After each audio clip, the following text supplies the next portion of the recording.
It is Wednesday, April 25th, 2018. It is 8 p.m. Pacific Standard Time, and so you know what time it is. It's time for a little bit of coin metal. And it was a very productive get your ass kicked at Jiu-Jitsu Wednesday. I did a lot of work from the top side control today. Top half guard, my apologies. And just trying to free up that half guard so you can go to full mount and or come all the way around and be trying to go for the old arm bar. But yeah, it was a lot of fun. Rolled with a couple of new guys to our gym today. Although I think one of them has been there before. But one new gentleman, Justin, very good, very, very technical guy. It was a lot of fun. And you know, those of you who've been listening to this show know that I've been struggling to get over my habits of just putting my weight on you or, you know, trying to play pressure. And it's a lot easier when you have somebody that isn't really trying to force me. You know, it's like when I feel somebody applying strength to me, I'm like a dog that you're pulling on the other side of the rope or whatever that they got in their mouth. It's like, oh, you want to play tug of war? Okay.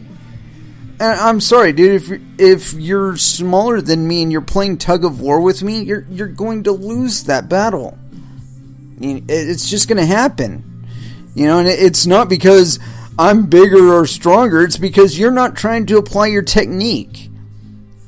Brazilian Jiu-Jitsu is meant to be applied by anybody to take out anybody. That means a smaller person taking out a much larger person, regardless of their size advantage.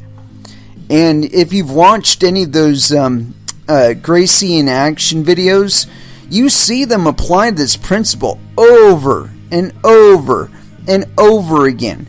And you cannot look at that and come away with the thought that, you know, oh, it's all bullshit, you know, that guy's just stronger and he's more experienced. No, he's more experienced, but he's using technique. When you watch what they're actually taking these bigger guys down with, it's technique, you know? It's not because they're stronger, it's not because they're faster, it's because they apply the technique and the technique works. You know, and there's certain positions where you can muscle your way out of it, and you know, I'm well aware of them and whatnot. But today I spent more time considering where I wasn't feeling the pressure, and you know, it's like you can feel where the person is pushing you or pulling you, or where they're applying pressure and whatnot. And I started looking at that negative space that they're not occupying and trying to fill it and kind of take my body either out from under them or just change the angle enough to where I can secure like a half guard or something, you know, maybe get a sweep in. But I think that, you know, my biggest problem is the fact that I'm very, very strong.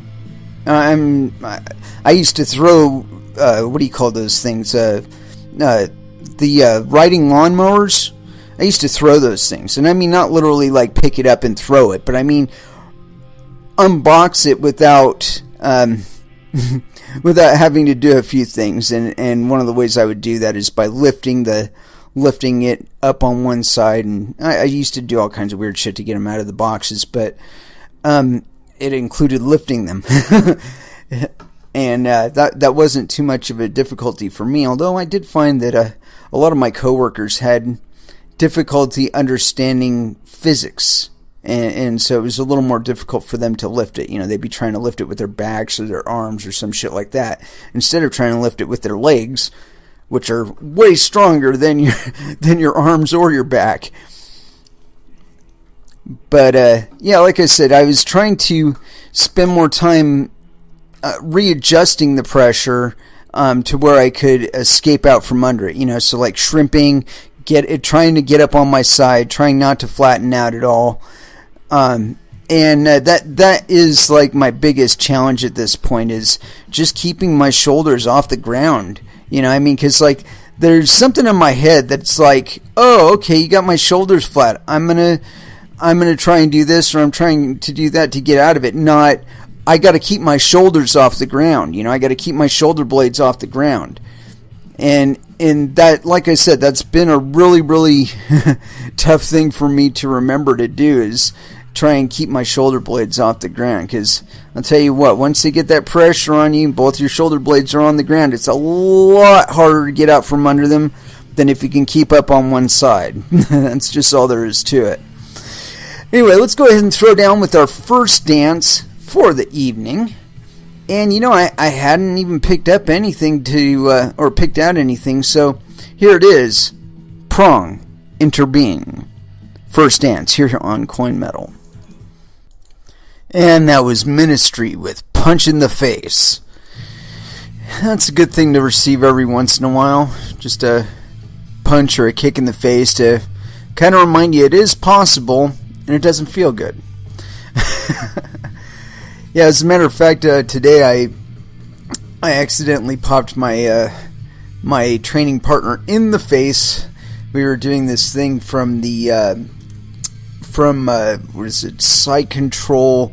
Half guard from underneath is like you reach between their legs and you do a gable grip on the back of their thigh, and then you kick your foot up over their shoulder and get him in a leg lock.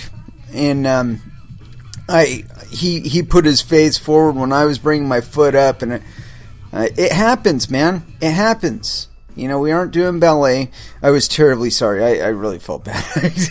I mean, it's like I'm trying very, very hard to do the technique, but be gentle with my opponent, or not my opponent, my rolling partner. You know, because they're my buddy. You know, I don't want to hurt my buddy. But yeah, like I said, I felt really bad. I popped him right in the head. Oh wow! You know, I'm seeing some amazing stuff on my Twitter as of late. You know, tits and boobs and butt and yeah. And I don't know where that started or who like hooked me up with that, but thank you. I certainly do appreciate that. It's nice to look at my Twitter feed and see something crypto something boobies. You know, it's kind of nice. Oh, and one additional thing on the matter of jiu-jitsu before we launch on into crypto. Actually, this is crypto related. I set up a wallet for a jiu-jitsu brother of mine, Elijah Writing, and what I did was I posted that on my Twitter feed, and I've asserted for a long time that we really don't need additional like payment processors to help us out doing things. You know, like getting money from one person to another. It's like what they do with it afterward, that's their problem. Okay? What you're most concerned with is getting them the money, right? Well, my idea was this, that I would put the public address on the flyer and post it in the jiu-jitsu room, and also on several different places. And so far I've got one transaction to it, but I did it with a Verge wallet. And I basically did it to show that this is a viable currency. And I did do my own deposit in there, so you know it's not like I didn't put my own money into it. I'm really hoping what'll happen is that like maybe in a couple months when he like really needs it to cover his medical bills, like when his medical bills are really due, you know, like after the insurances stop paying and all that other business, that he would be able to go to that wallet and basically resolve the rest of his medical expenses with what was in there. And that's not any like poke to you guys or anything like that. I'm just saying like the value that's in there right now, because I think there's like somebody else did a transaction in there too, and so now there's 7,450 Verge in that wallet. And so yeah, like I said, if you go to my Twitter feed and scroll down through, I'll repost it here just to do it. And next music break, I'll type it up, and I'll even put the text version of the address on there. Somebody had asked me, because they were in a place where they couldn't actually scan the QR code. They asked me what the public address was, and I typed it out for them. So it is posted on my Twitter, and just look me up, Frank Dashwood, or DJ _erock23, and you'll be able to find it there. But yeah, my friend Elijah has got this, I guess he's got like some sort of cancer tumor, or cancer, whatever, in his eye. And his eye was all red from the one of the, I guess the cancer itself, or some sort of examination, or I'm not entirely certain on that. All I do know is that we did do a little bit of a fundraiser for him at Papa's Pizza, and I know that got him a little chunk of change too for it. But yeah, like I said, I'm hoping that between my contributions and whoever else does decide to scan it and throw him a couple bones, that he'll be able to cover his medical bills from it. Just showing the wonder of crypto. I mean, because I'm actually going to walk him through. He has the wallet now. What I did was I made a copy of the public key and posted that, so everybody could scan it and put stuff in it, right? But I made a PDF of it, and I put it on a thumb drive, and I gave that to him. So he has the funds. If he wants to go through it and figure out how to do it or whatever on his own, he's free to do that. The funds are his. They're completely out of my hands. I don't even have a copy of the what do you call it, the wallet. So, like I said, I set that up for him, gave him the USB drive, and I was bragging to Bryce Wiener that I started a global charity for $11.34 because that's how much the thumb drive cost.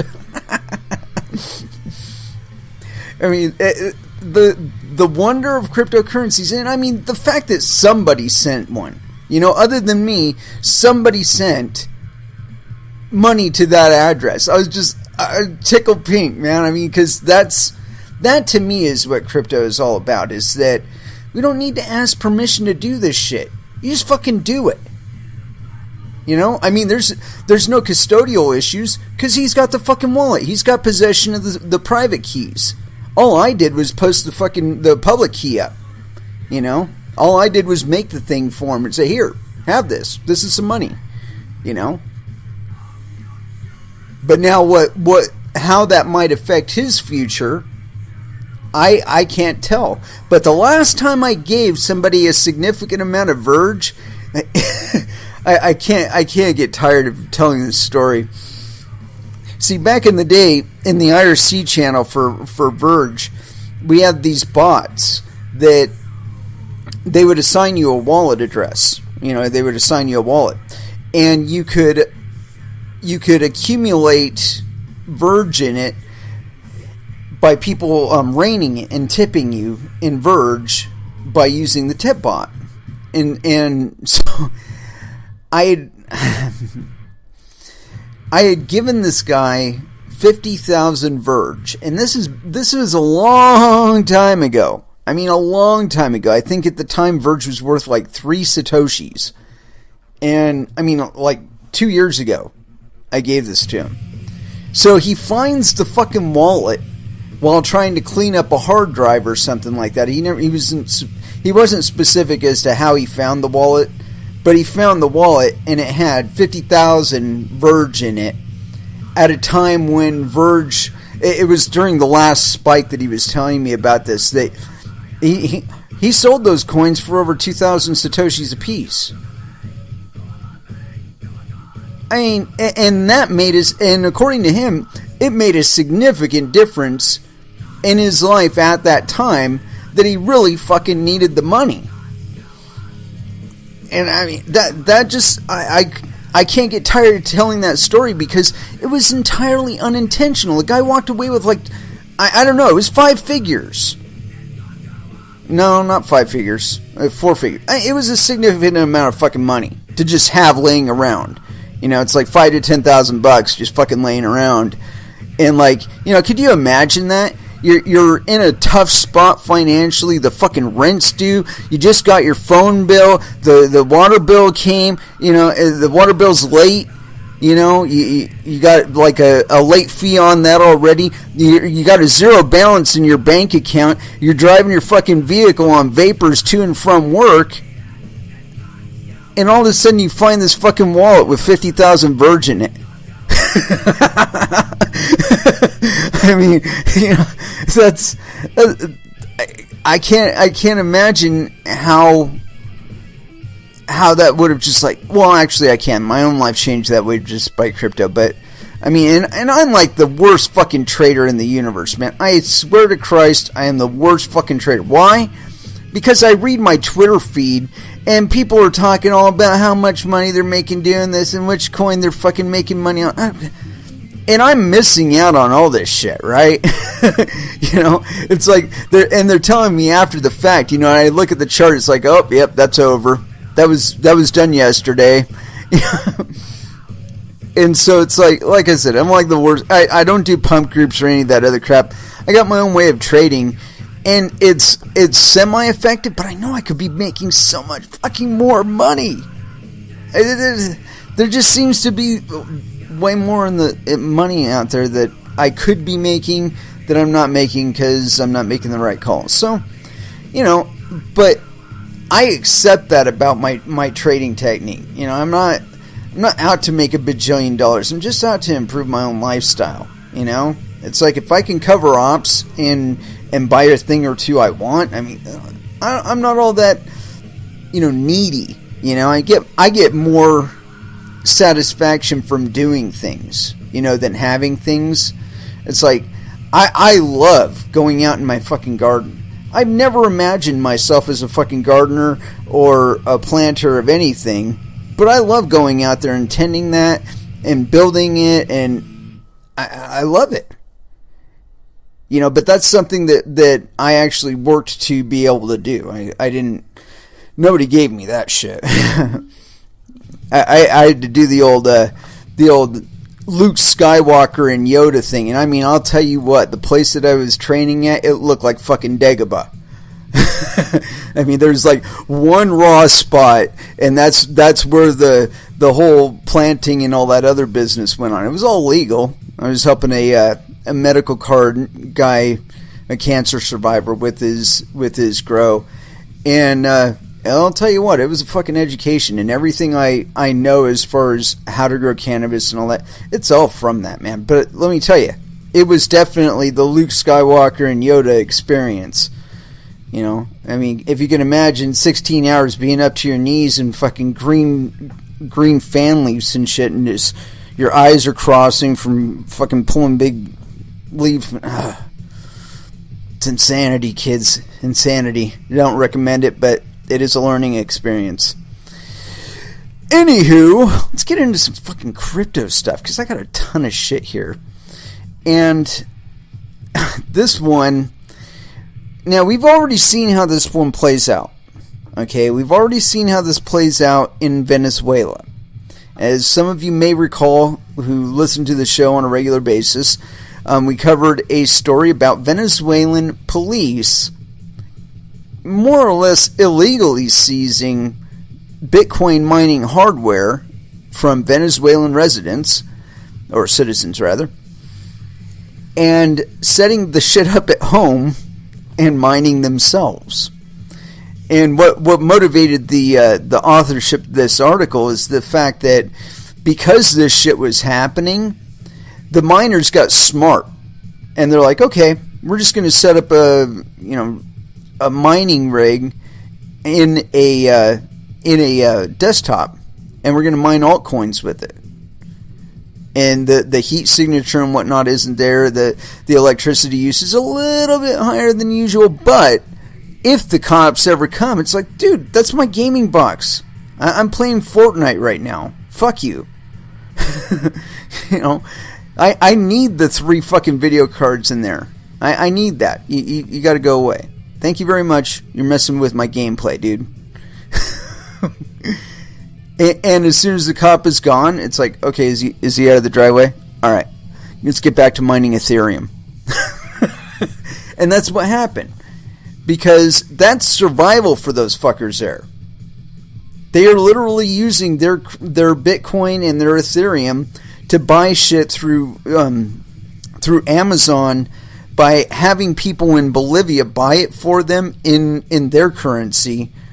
And then they go over to Bolivia and give them cryptocurrency for the equivalent value at the time of the transaction, or upon their agreed time or whatever. But the point being is, that is survival for them.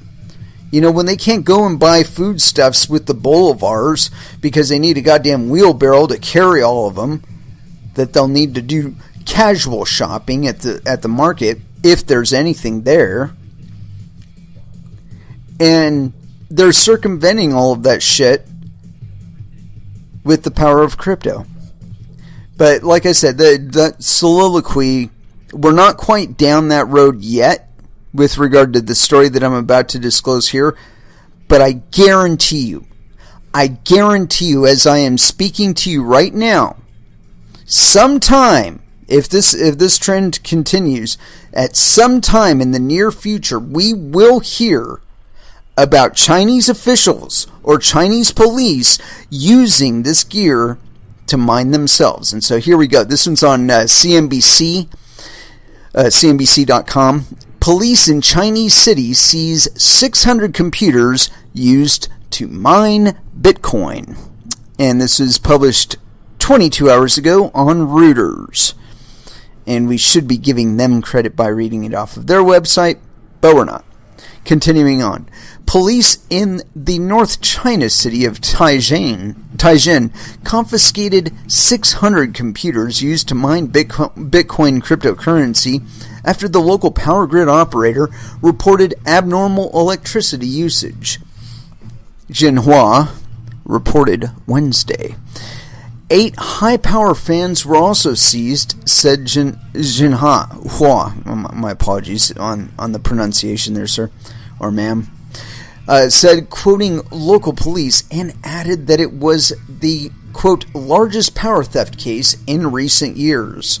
The report didn't say when the police had seized the equipment. China was home to the majority of cryptocurrency mining operations before Beijing last year began to discourage it as part of a larger crackdown on Bitcoin and other cryptocurrencies. It is unclear of how much of mining activity has moved offshore or has been shut down.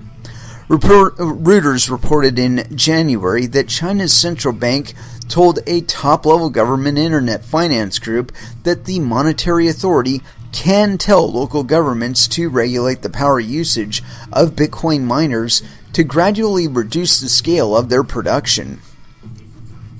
Miners using high-powered machines to generate the massive computing power to produce cryptocurrencies, which is done by solving mathematical equations. The activity is also highly energy intensive, leading miners to seek locations with easy access to cheap electricity. 5 people are under investigation and another has been detained in the Taizhen case, Xinhua said. And there you have it, kids. They've started seizing mining equipment. Now, how this has actually impacted the geographic location of mining, we've heard of all kinds of stuff going on where, like the Chinese, the Canadians are whining because all kinds of fucking mining is ending up there. I guess Montana or Wyoming, one of those 2 states, I think probably even both, are turning into a big mining hotbed as well. And I expect another trend that we have not seen as of yet, but we will. We will see miners saying, you know what? Fuck your electricity grid. This mining site has enough footprint for us to be occupying it with our own source of electricity. And it's going to be then a matter of where they can locate such a facility. And I don't know if it's going to be solar or whatever, but they're going to be powering themselves, and they're going to be off of the grid. And the next trend after that is we're going to see all of the warehouse area in like New York and Chicago that's all broken down. You see all the broken windows and shit when you fly over it. All that shit's going to get repurposed. If it hasn't been already, it is going to get repurposed. And I believe that one of the purposes it's going to be dedicated to is going to be mining, kids. Mining. They might be low scale to begin with, but as solar power and yielding power from solar power becomes more efficient and more cost effective, I think that we are going to see more rooftops with solar power and solar panels on them and so on and so forth. But we're talking about square miles that are dedicated to nothing but these fucking warehouses that used to be manufacturing places for cars and such, but they're all burned out buildings now. They're just occupying space that probably should have been repurposed and made natural again, like, I don't know, 3 or 4 decades ago. As soon as the thing became useless to maintain as a warehouse or a manufacturing line or anything like that, they should have just scrapped those fucking buildings and gone natural again with it. But no. There's a possibility that somebody's going to buy this industrial structure and do business here. Well, I believe that time has finally come, and that within the decade, I believe that a lot of the old burned out industrial areas all over the United States are going to get repurposed by private miners. People like you. That's right, I said it, you. Assuming that we can stay to where you don't need a license to do this shit, you can just fucking do it. I think we will see these trends, and right now there's still a little bit of resistance to this eventual reality. Like this China shit. They can't figure out whether to shit or get off the pot. They really can't. They're talking out of both sides of their mouth. They have different policies all over the fucking continent or continental area of China. And I don't think this is settled in China. I believe it's dynamic, and that eventually they will come to a realization that, it's not really all that bad, that people are dedicating this more or less free electricity that they're getting from hydropower and electropower, solar and such, because I guess they did some major investment in these projects for like wind farms and solar farms and so on. Personally, I think that level of scale with regard to solar and wind power, I think it's a waste of time. See, these are people that are trying to maintain monopolies. They're trying to maintain control. Like, they can do this shit where, they detect how much fucking electricity you're using, and they're saying, hey, fuck you, you're using too much electricity, you're making it too expensive, fuck you, we're going to shut you down. Now, can they do that when you have solar panels that are providing all the electricity you need to do all the mining you want to do? No. People whine about decentralization or centralization when it comes to mining. First off, it's all geographic location, and it's not centralization in the standard sense. But that kind of whining, think about it this way. For every ASIC that's out there right now being replaced by 3 smaller scale miners,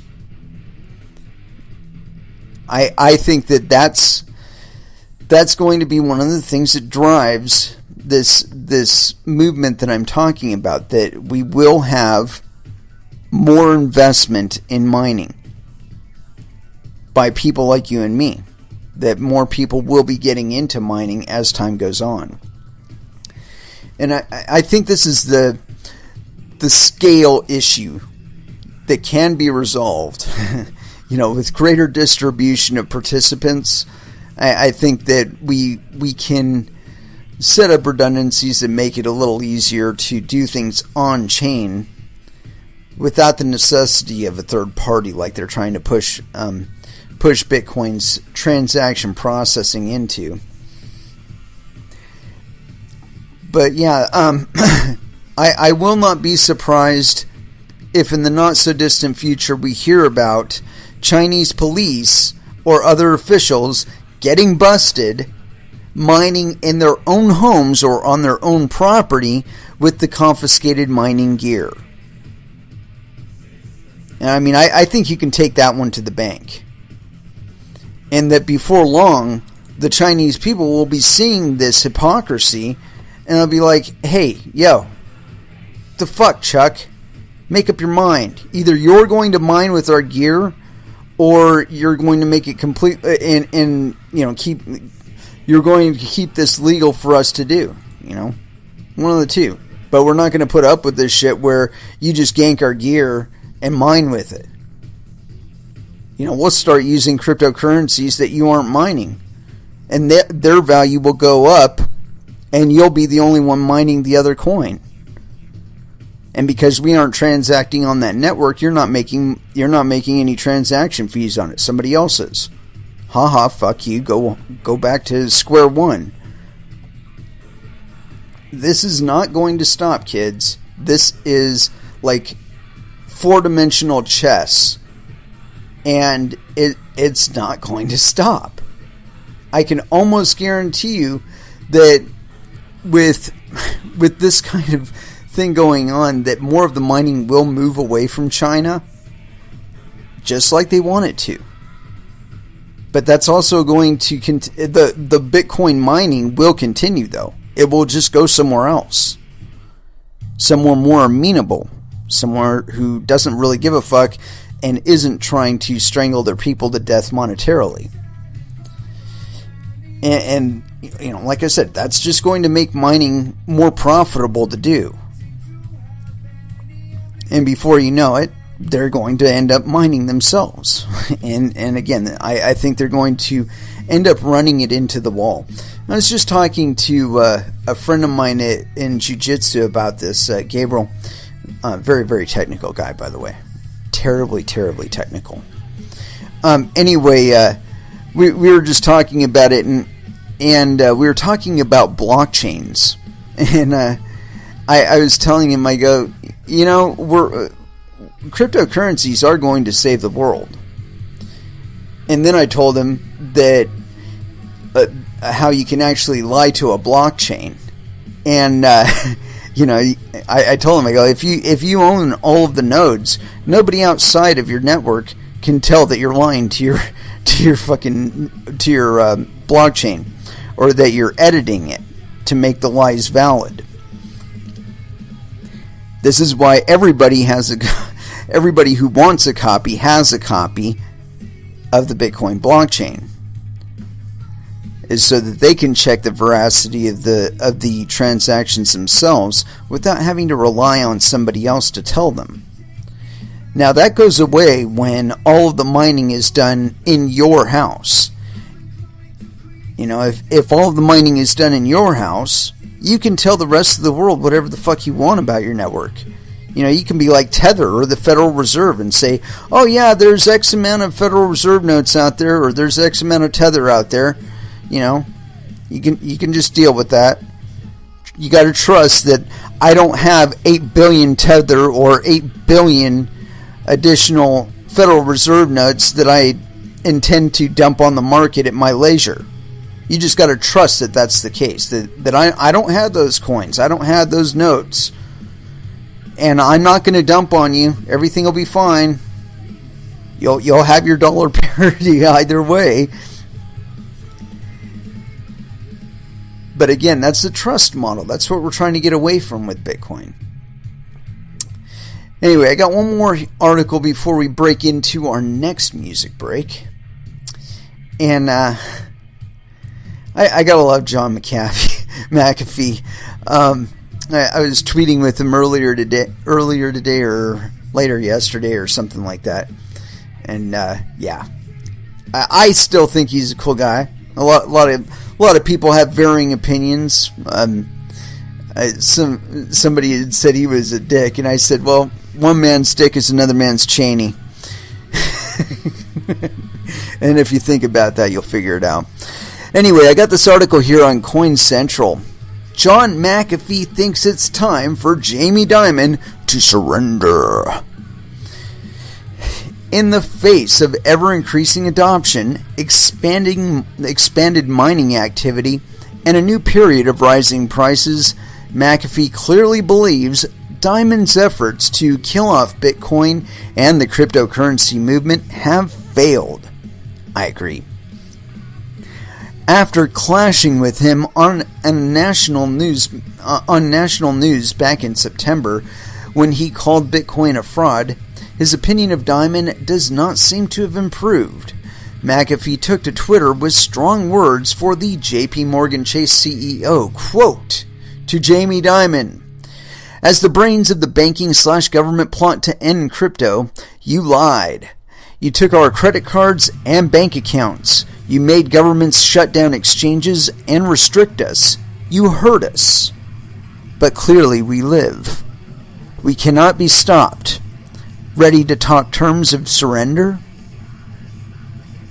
Jamie's predictions certainly have not come to pass, and there are many in the community, McAfee included, who believe the statements were made to intentionally spread fear and uncertainty about the upstart cryptocurrency.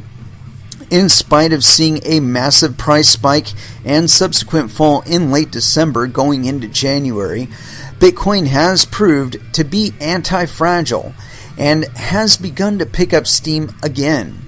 McAfee and many others share plenty of optimism about the coin's value moving forward. He claims Dimon was the, quote, brains of a conspiracy to take down crypto in general. We've certainly seen plenty of anti-crypto rhetoric from financial industry insiders that stand to lose a lot of power in the face of a reinvented economic system. Is this a concerted plot to crush the competition, or do our banking executives simply want to see John McAfee consume his own genitals? Perhaps both.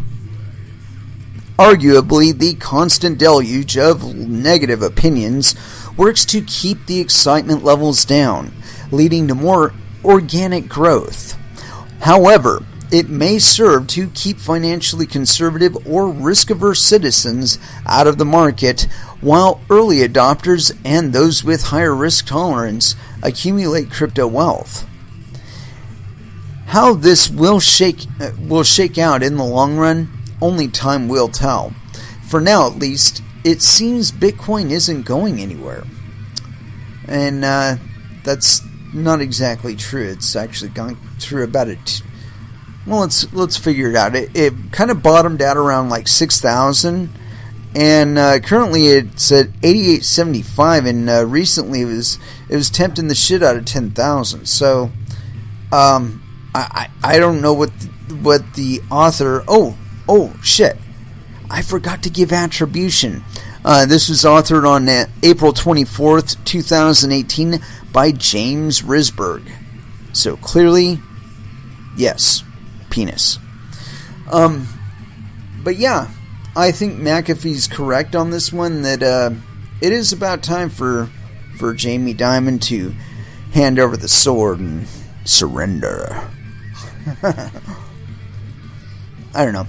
I shouldn't say that. I think that there's plenty of room in the economic ecosystem for people just like Jamie Dimon. I mean, he is a Bitcoin user too, as all of us are now. Thank you, Satoshi Nakamoto. But yeah, we are all crypto users now, whether we are actively participating or not. It reminds me of a lyric from a Rush song, "Free Will." Even if you, let's see, if you choose not, if you choose not to decide, you still have made a choice. Even through ignorance, if you choose not to decide, you've certainly made a choice. And so McAfee, Jamie Dimon, I think that there's plenty of room for that kind of dynamism in cryptocurrency. We're not restricted to choice. And I think this is something that I probably have to hammer home to people more often than I should have to, is that the illusion of choice is no longer an illusion. We ended that with Bitcoin. And as far as the choices with regard to crypto, the choice to be restricted to solely Bitcoin ended back in 2012, 2013 with like Namecoin and Dogecoin and Litecoin and CoinCoin and Kanye Coin and Mugatu Coin and Titcoin and Buttcoin and anyway, point being that we've seen that level of dynamism in the market, and I don't think that's ever going to go away. I certainly hope it doesn't, because I think it's what gives this whole industry life, is the fact that, again, we're not restricted to Bitcoin anymore. We've got about 1,500 live networks out there to choose from that we can use to exchange monetary value from one person to another without a third-party intermediary. And no, I do not consider a mining network a third-party entity. Why? Because I can be a miner too, and everybody who is a miner knows it's happening. If only a narrow grouping of parties, say the hops on my Lightning Network payment channel that I use, if only they are aware of the transactions that have happened between me and other parties on that channel, then that is being hosted by a third party. If you're not initiating the payment channel yourself, somebody else is. It's a simple fact there. Anyway, let's go ahead and throw back down into some music. And I hadn't picked out anything, so let's go with Sentient 5, or Sentient 5 rather, by Nevermore, here on Coin Metal.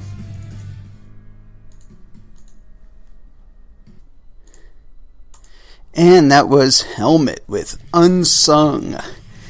Yeah. A little bit long there, but I had to run outside really quick and take care of something. Anyway, I saw this article, and I had to pick it up, but I'm actually going to go with what I had planned on doing to begin with, because this one is just too juicy. Just too juicy. I've been talking about this trend a little bit on this show, and so if you've been following the show, you're perfectly aware of it. Here it is. NASDAQ is open to becoming cryptocurrency exchange, CEO says. And this is by Kate Rooney on CNBC.com, so no penis. This is published 15 hours ago and updated 11 hours ago. Gosh, that's a terribly useful metric. I wish everybody would do it that way. Continuing on. Once the space matures, NASDAQ is open to becoming a platform for trading cryptocurrencies like Bitcoin, according to the company's CEO. Quote, certainly NASDAQ would consider becoming a crypto exchange over time, NASDAQ CEO Adena Friedman told CNBC's Squawk Box Wednesday. Quote, if we do look at it and say, quote, it's time. People are ready for a more regulated market, for something that provides a fair experience for investors. There is no such thing. A key roadblock for the NASDAQ and other institutional investors is regulation. Yeah, they want to kick you out first. which Friedman said needs to be ironed out before the company would add an exchange. But she was bullish on the nature of digital assets. Quote, "I believe that digital currencies will continue to persist. It's just a matter of how long it will take for the space to mature," Friedman said. In other words, for them to kick you the fuck out of it. Once you look at it that and say, quote, "Do we want to provide a regulated market for this? Certainly NASDAQ would consider it." In the meantime, NASDAQ is supporting existing crypto exchanges. On Wednesday, the company announced a collaboration with cryptocurrency exchange Gemini, founded by early Bitcoin investors Tyler and Cameron Winklevoss. The deal gives Gemini access to NASDAQ's surveillance technology to help make sure the platform provides a fair and, quote, rules-based marketplace for their own participants, Gemini CEO Tyler Winklevoss said in a statement. While Friedman was optimistic about the future of cryptocurrencies, she was less so on the fundraising process known as an initial coin offering, or ICO. ICOs need to be regulated, she said. Yeah, fuck you. Quote, "The SEC is right that those are securities and need to be regulated as such." You know what? Not in the traditional sense. So no, they don't. Continuing on. The U.S. Securities and Exchange Commission has cracked down on ICO fraud. Fraud being the key word there. In 2018, and said in March, it is looking to apply securities laws to everything from cryptocurrency exchanges to digital asset storage companies known as wallets. Yeah, fuck off. SEC Chairman Jay Clayton said the watchdog is devoting a significant portion of resources to the ICO market. The more than 1,300% rise of Bitcoin prices last year certainly caught the attention of regulators. Bitcoin neared $20,000 in December before having its worst first quarter in history, dropping 48% in the first 3 months of this year. The cryptocurrency has recovered above 9,000 this week and hit a high of 97.4682 Wednesday, according to CoinDesk. The digital currency is up roughly 20% this week. Let that sink in. This week. So, yeah, my apologies. I don't have enough middle fingers for the people in this fucking article. Look, the regulatory oversight that has been happening has been cracking down on specific things that look like, by their standards at least, frauds. And, of course, they've been giving advisement to other cryptocurrency organizations and coins and projects and so on and so forth. But the reality is, not all of the shit that we are going to use is made or managed here in the United States. And try as they might to limit our access to other markets, intent individuals are still continuing to do exactly that. They're doing OTC trading. They're doing exchange for goods and services. They're never hitting anybody's books. And it's anonymous enough that through OTC trades and other means, they're completely avoiding all kinds of regulatory scrutiny. And not just here in the United States. So, the idea that you're going to tell me or other people specifically what we are going to participate in, I'm sorry, you can say it all you want, but it's not going to change anything. Okay, tell me that here. You know what I'm going to do? I'm going to move to Singapore for a month and do it there. And you won't have any jurisdiction there, and their regulatory framework is a lot more lax than yours. So there you go. I spawn it, U.S. citizens use it, and it's too bad, so sad, SEC. I don't know how much clearer that could be made. I mean, it's like I've watched this spawn over time, and it's the same fucking thing over and over and over again. And it's usually happening elsewhere. But we are going to see it in the United States as well, where these short-sighted prosecutors or government officials, they look at cryptocurrency and their hackles go up and they're, oh my God, it's taking economic activity out of a regulated market. Oh my God, oh my God, oh my God. We're not going to be able to gather taxes off it. They're actually going to have a choice as to whether they pay us taxes and want to support the wars that we fucking wage on them. Oh my God. They might not want to pay to have guns pointed at them. They might not want to pay for having cameras pointed at them and recording all their shit. They might not want to pay for a database that documenting every single thing that they purchase.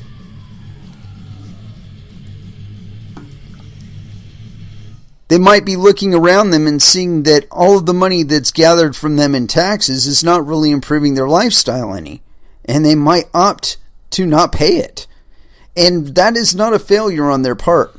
That is a failure on your part. You have to be providing value. It's the same thing with cryptocurrencies. If a cryptocurrency is fraudulently fucking people over, you know what happens?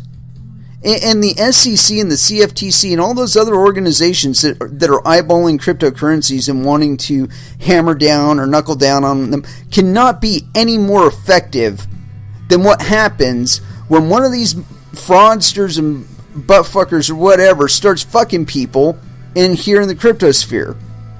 Immediately, red flags go up everywhere.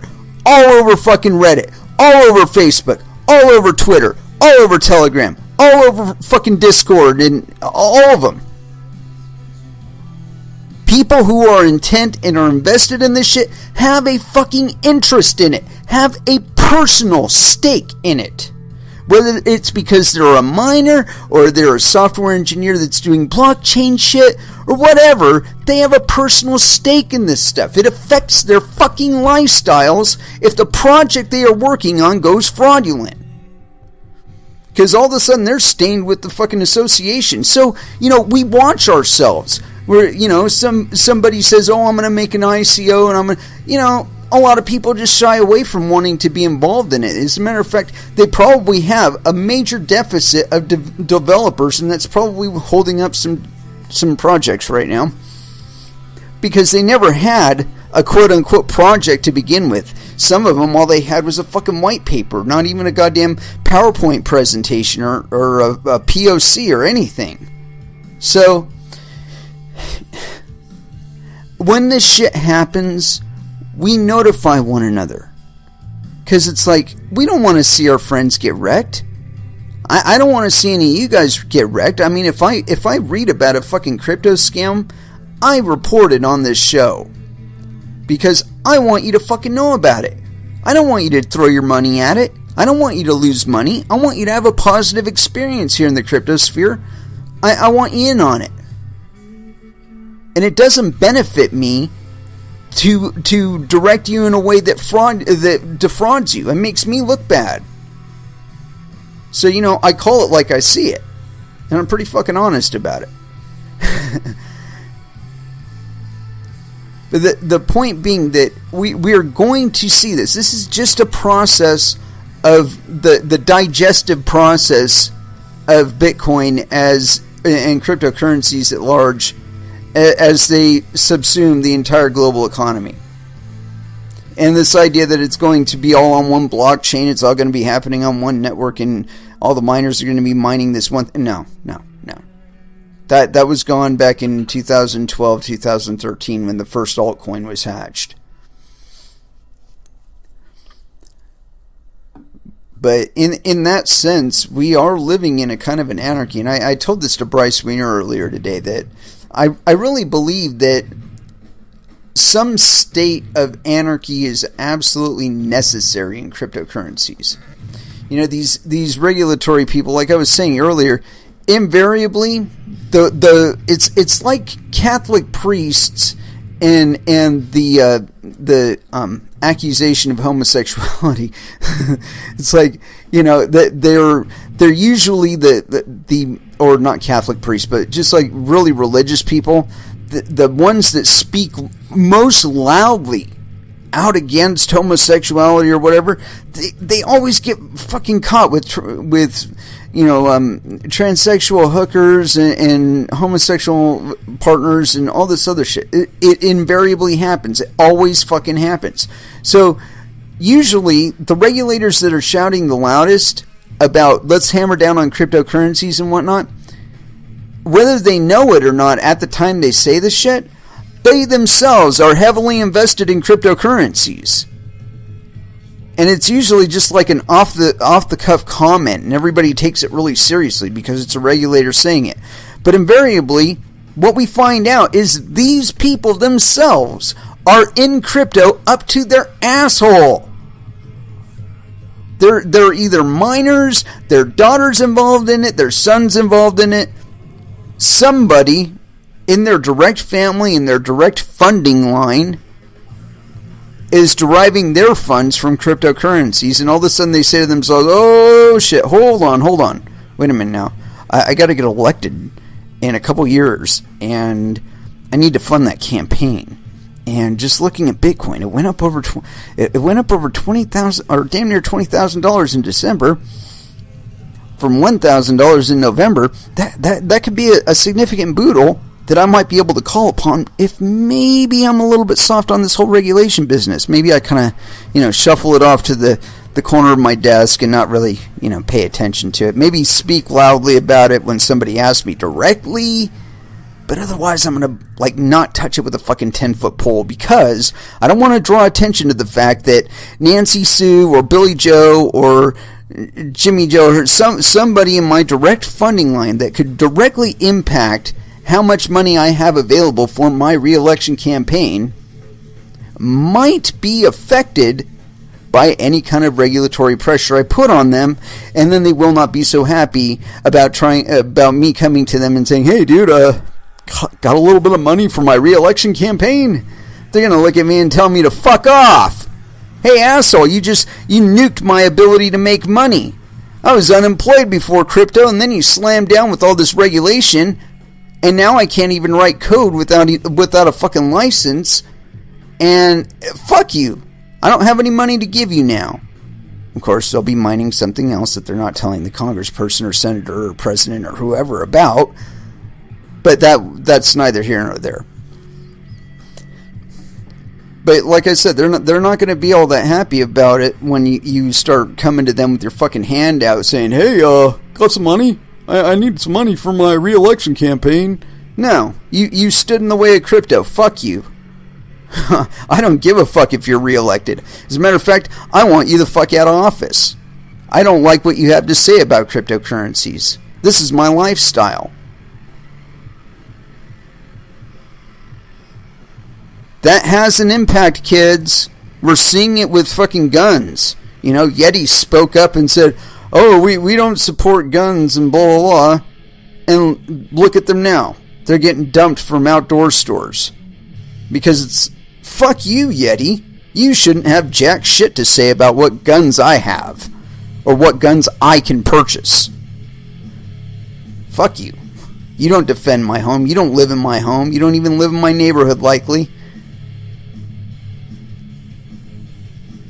You don't know my lifestyle. You don't know how far outside the safety envelope I am, or how deep within it I am. You don't know these things, so who are you to say how I should protect myself? You're nobody to say that to me. I don't come to your house and say you can't have any guns, or come to your house and tell you these are the guns that your security detail can have. So don't be coming to me telling me what guns I can have. That's all I got to say about it. Because criminals, as we found out with this last shooting, people who are not legally able to purchase firearms will find a way to purchase firearms if they are intent on purchasing and owning firearms.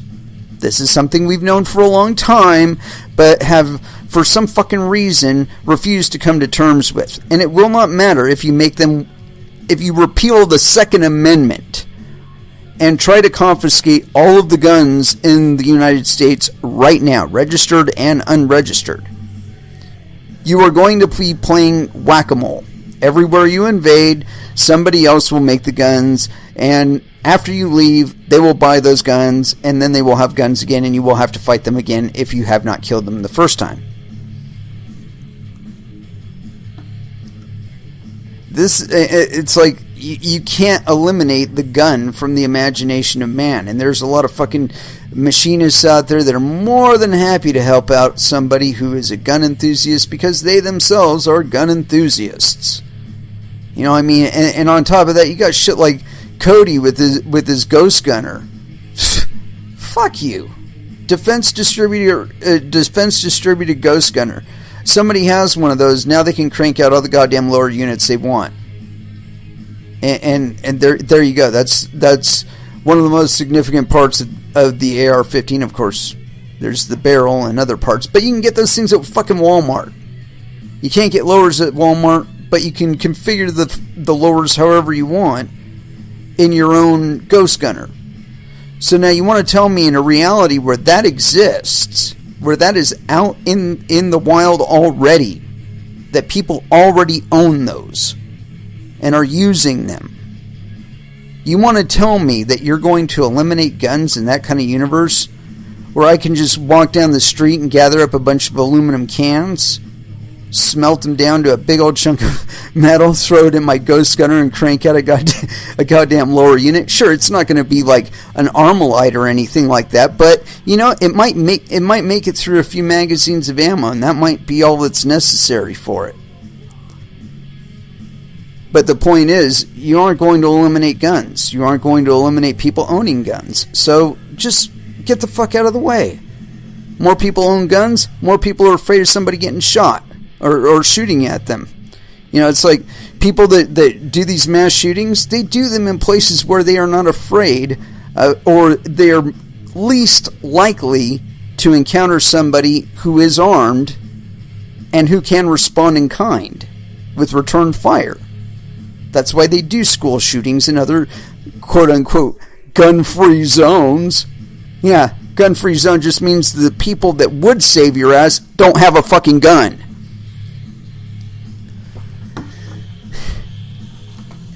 So, yeah, that little soliloquy. NASDAQ open to becoming cryptocurrency exchange, CEO says.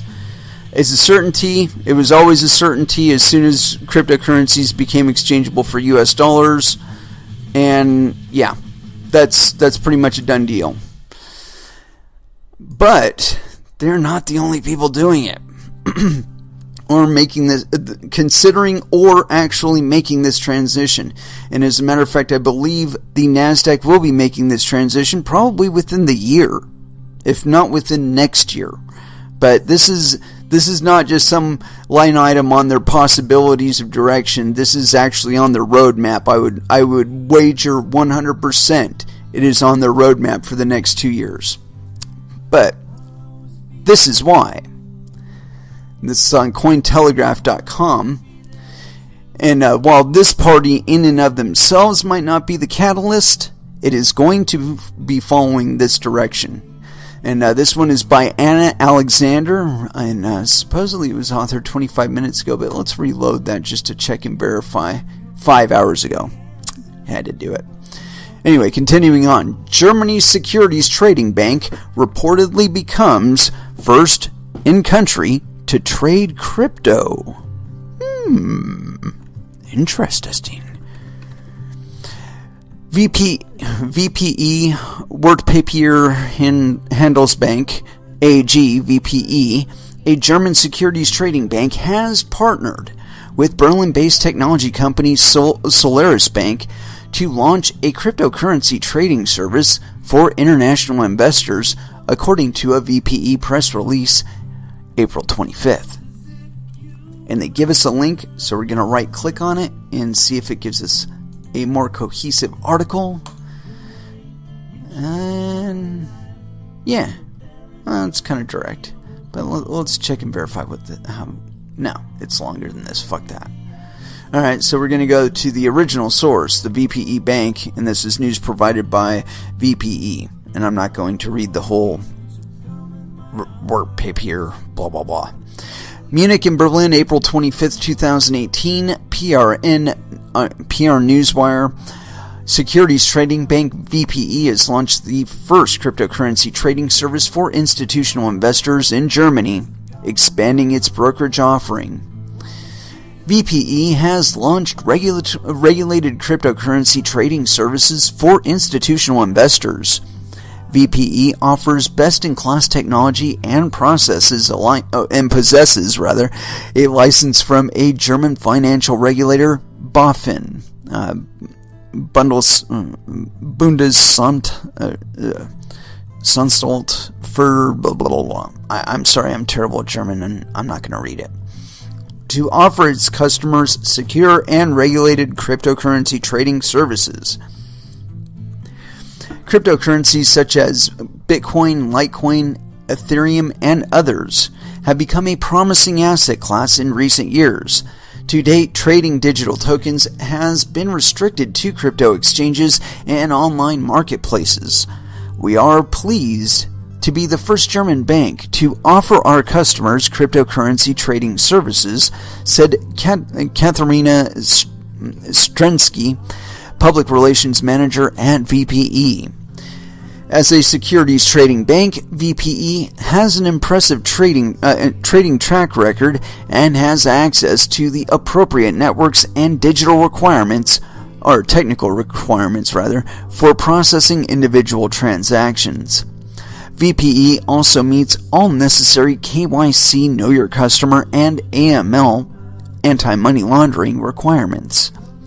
The product, which offers automated cryptocurrency trading, has been developed in partnership with Solaris Bank, the first banking platform with a full banking license, and with support from leading banking and legal crypto experts. There are no crypto experts. VPE virtual currency trading account is held in escrow by Solaris Bank. Customers will also receive access to an individual virtual currency wallet hosted by VPE. This will make trading fast and simple while ensuring the highest security standards. Until now, institutional investors have faced high entry barriers to crypto trading. Our cryptocurrency trading services offer a much more convenient alternative, Strensky added. Risk disclosure. Trading and investing in cryptocurrencies involves substantial risk of loss and is not suitable for every investor. About VPE. VPE Bank stands for performance in business and beyond.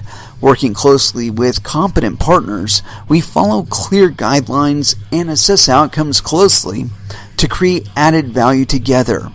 We constantly question conventional wisdom and develop bespoke new solutions for all our customers. Bespoke.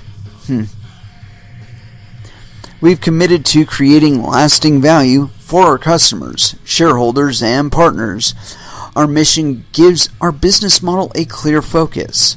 We reconcile customer goals, plans, and needs with what the market has to offer. At the same time, our mission provides guidance and sets benchmarks for all our activities, from our products and services to employee actions and company communications. Yeah. So there we have it. Germany now has, through VPE, a German bank to launch a cryptocurrency trading window. And I think that's going to be very, very interesting as it plays out. You know, it's not going to be the last. It's just the first. And as that goes, I mean, Germany, they're pretty good on their finances, I think.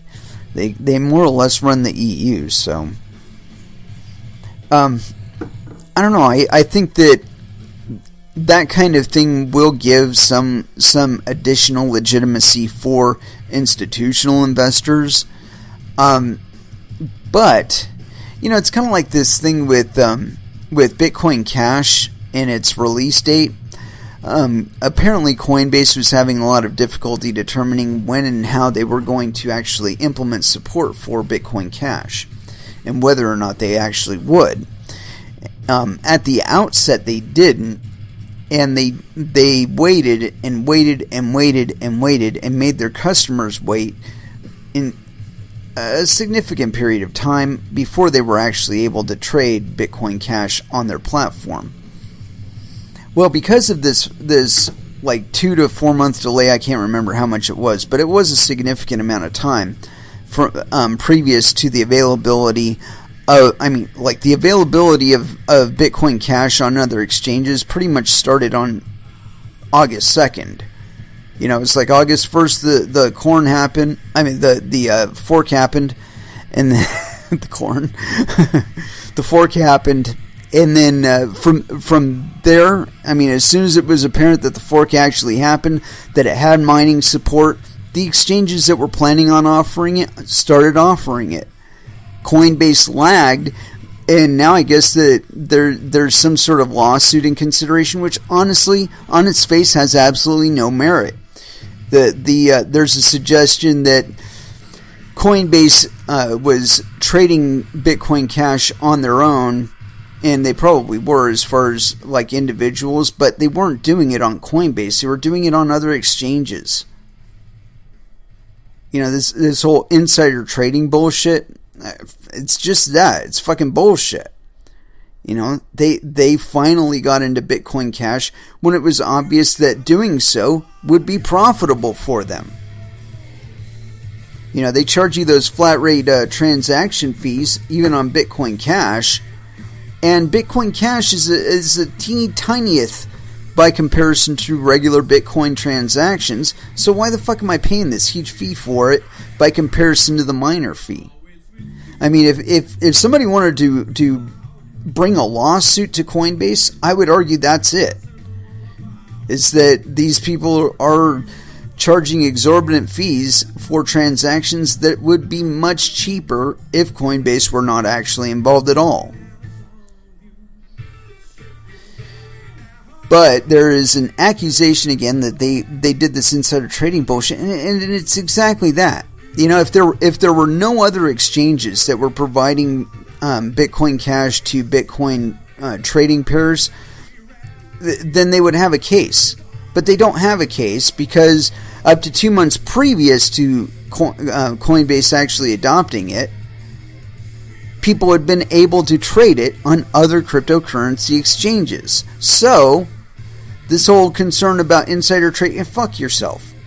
That fucking case should be thrown out on its ass because it bears no fucking merit. Now again, if they want to complain about Coinbase's transaction fees, fuck yeah, I'd be all about that. But that's not the point of the lawsuit. The lawsuit infers that Coinbase had some sort of malicious activity going on behind the scenes, and it's, like I said, it's just bullshit. But unfortunately, we cannot stop the chairpersons or former chairpersons in this case from commenting on cryptocurrencies and whether or not they're compliant or whatever. But we got this article here on the Merkle.com. Former CFTC chair, Ethereum and Ripple are non-compliant securities.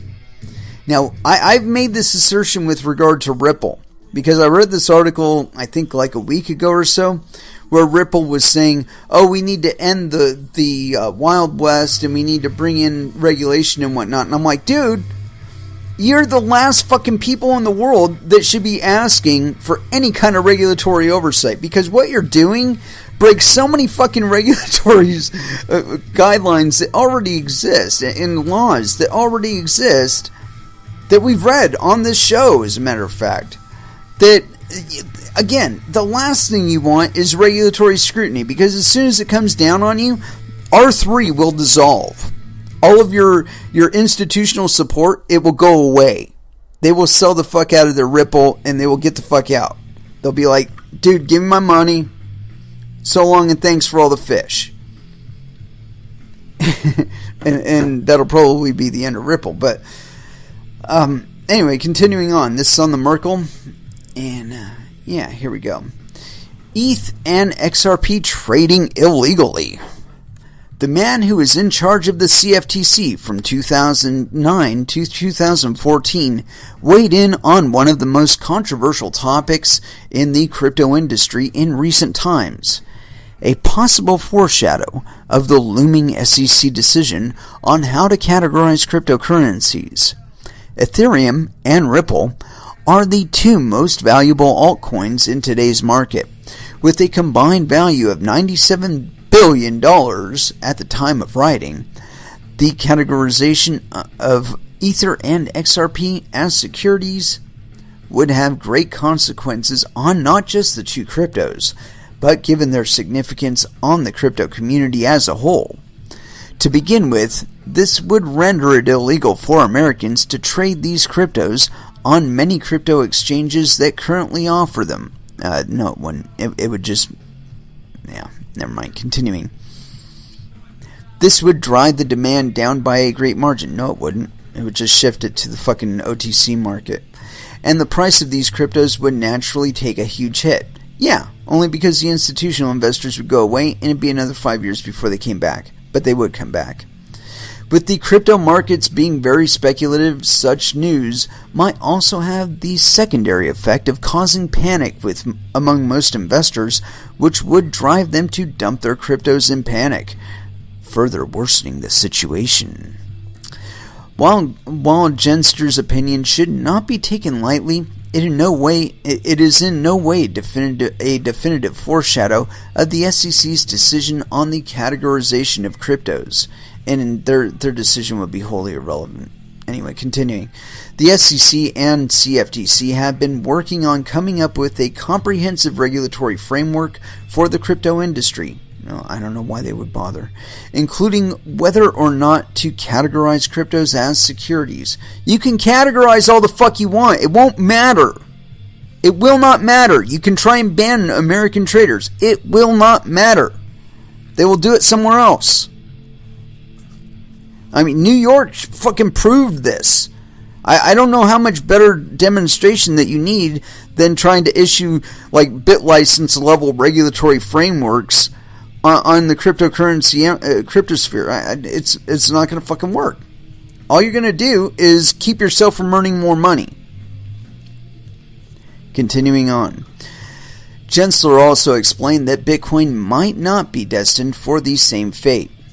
Bitcoin was not issued through an ICO and has a decentralized network of developers. He, however, singled out Ethereum and XRP as possibly being categorized as securities, especially the latter.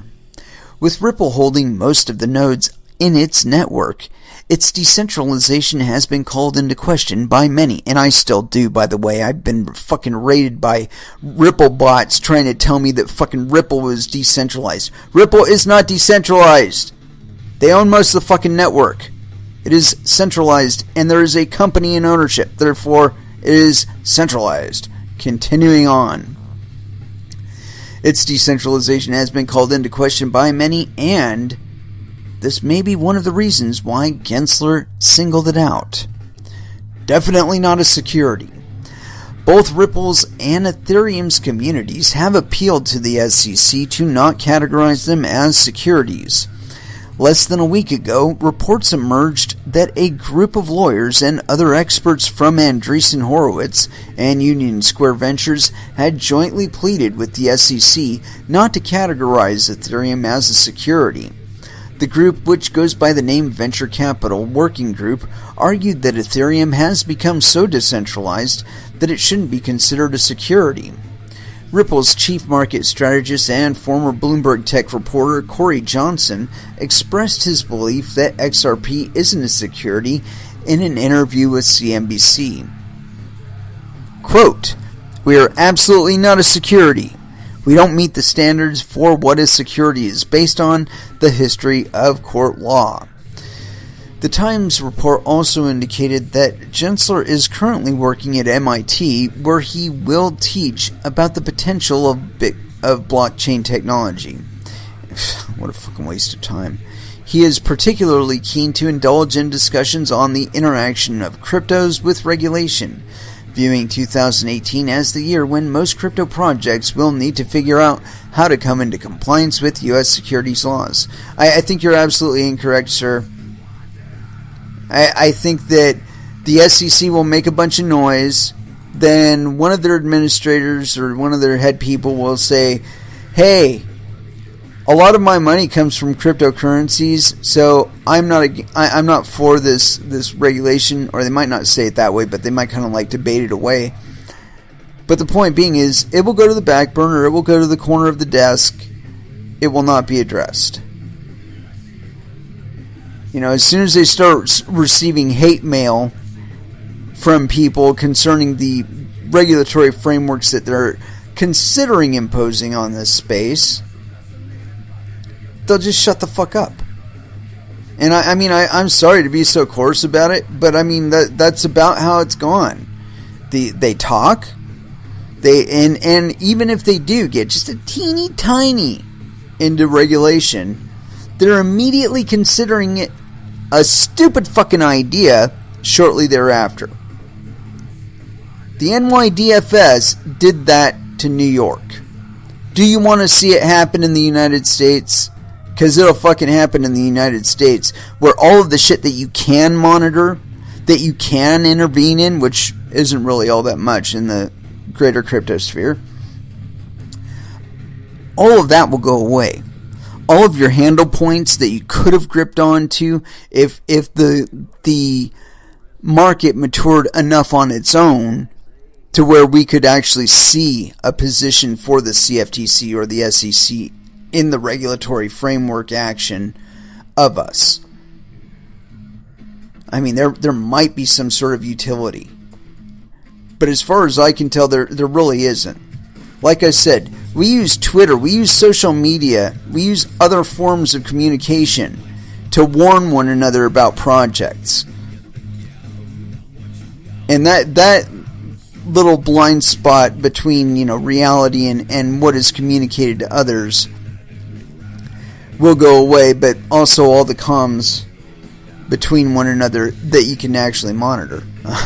It'll continue on too. There'll be other ways that they'll communicate, but the point being that there is right now portions of the market that are above ground that you can see.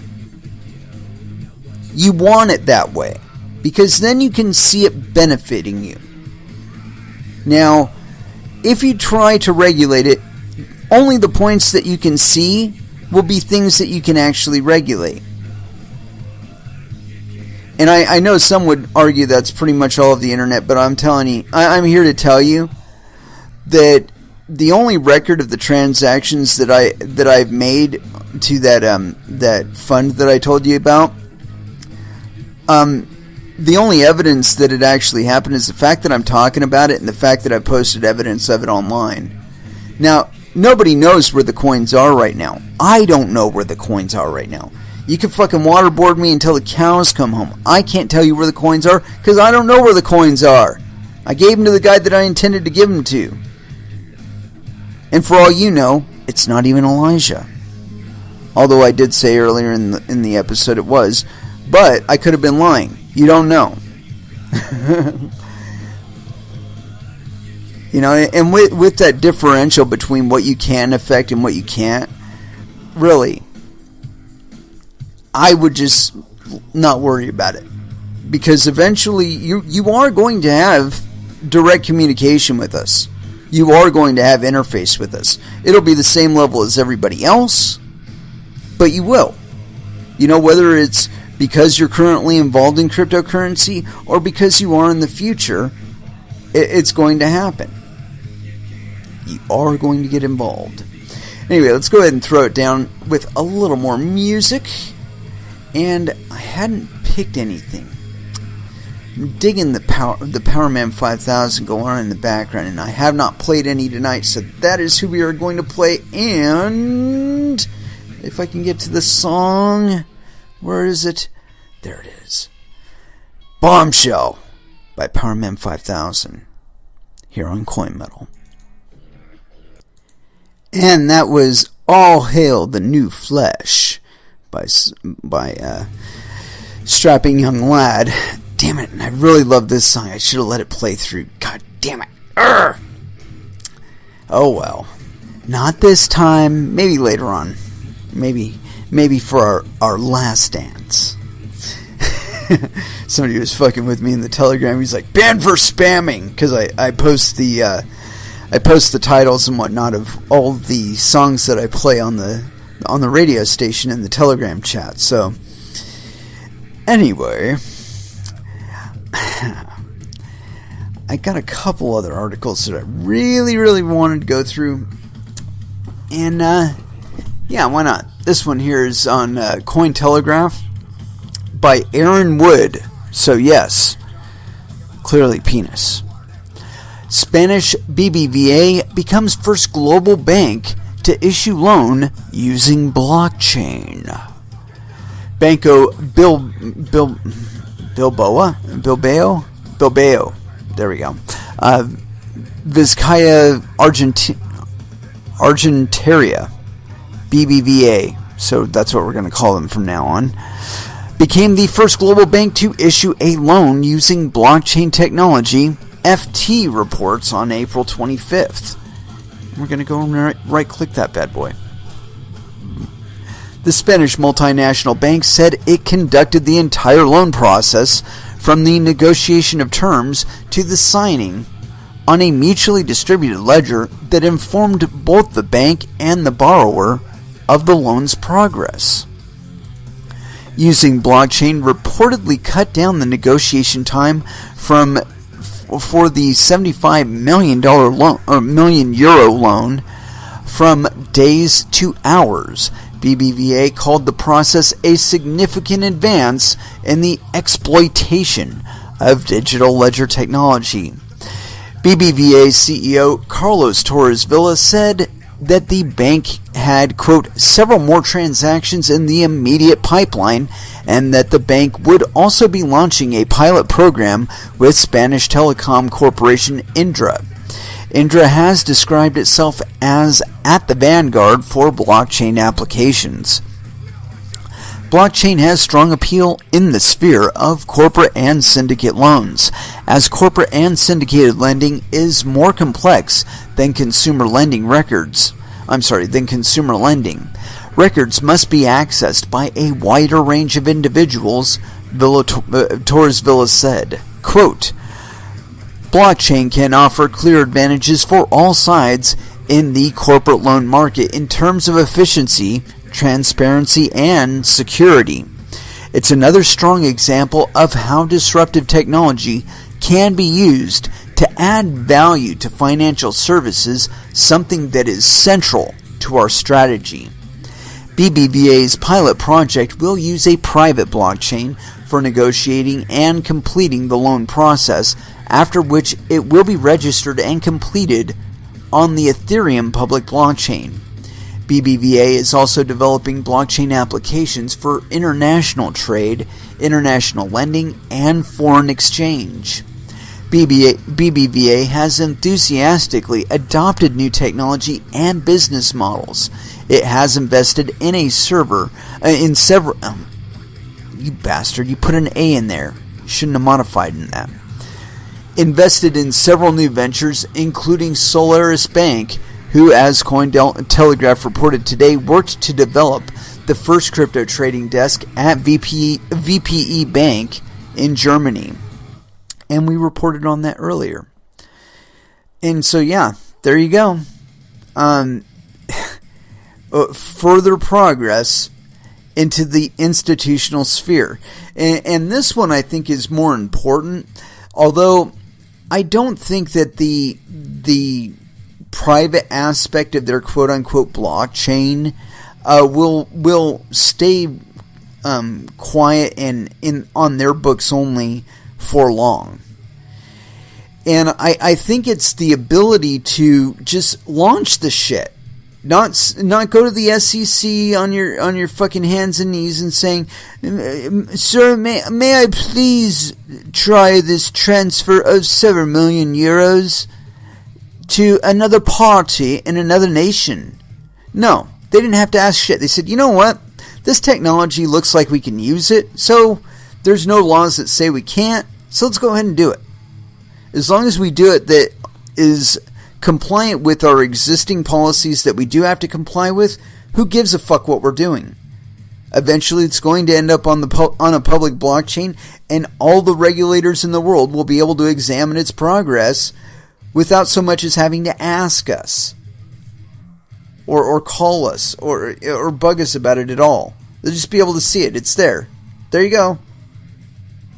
No transfer fee. No paying a fucking secretary to direct the call to me. Nothing. It's all public. It's all blockchain. There you go. And also, like I said, I think this concept of a private blockchain, they're going to find out that, number one, the private blockchain doesn't actually confer any additional security to their operations. What they're going to find out in the short term, I would say probably 2-3 months from now, is that there was a way to game their system from the inside. It will be utilized, and whether or not it's actually disclosed or asked for by them, it will be disclosed to the public, and they will have a torpedo below the bow line, and that's going to nuke all this private blockchain bullshit, because they're going to find out very, very quickly that the private blockchain thing, it eliminates all of the advantages of blockchains and creates many, many liabilities in their stead. Keep it public, keep the miners mining it, and it will be worthy of people's trust. Because it will be in the public, it will be where they can see it, it's completely transparent, and there's no worry about it. But again, as long as you think you can use this technology and really avail yourself of all of the advantages of it and keep it private, I think you're going to end up losing out on much bigger opportunities. I mean, you're already enjoying the lax regulatory frameworks, meaning there are none for it. So, what's to say that you couldn't also advantage yourself by not bothering with the fucking private network? Why do you need one? I mean, it's just a bunch of computers that you have to host. Why not swap those computers out for miners and get the fuck in the game, kid? I mean, it's like I posted to somebody else. As a matter of fact, I'm very proud of this tweet, and so I'm going to read it to you guys. And here it is. And Andy Chua thought to retweet it. Said that I posted this. I am an original Bitcoiner. Whether you know it or not, so are you. This exclusivity mentality of yours has no place in reference to a global network / movement. Wake the fuck up. We are all on the same page, whether you want to recognize it or not. And this is because this person was bringing up this Bitcoin Cash bullshit like it actually means anything. And I'm here to tell you, kid, throw rocks at Bitcoin Cash and you're simply dividing the network, dividing the community. And you're the only one enjoying the benefit or detriment of this exclusivity mentality of yours.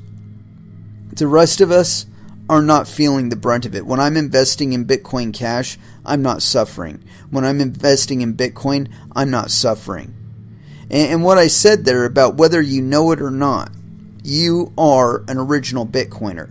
The reason I say that is this. Satoshi Nakamoto gave Bitcoin to everybody.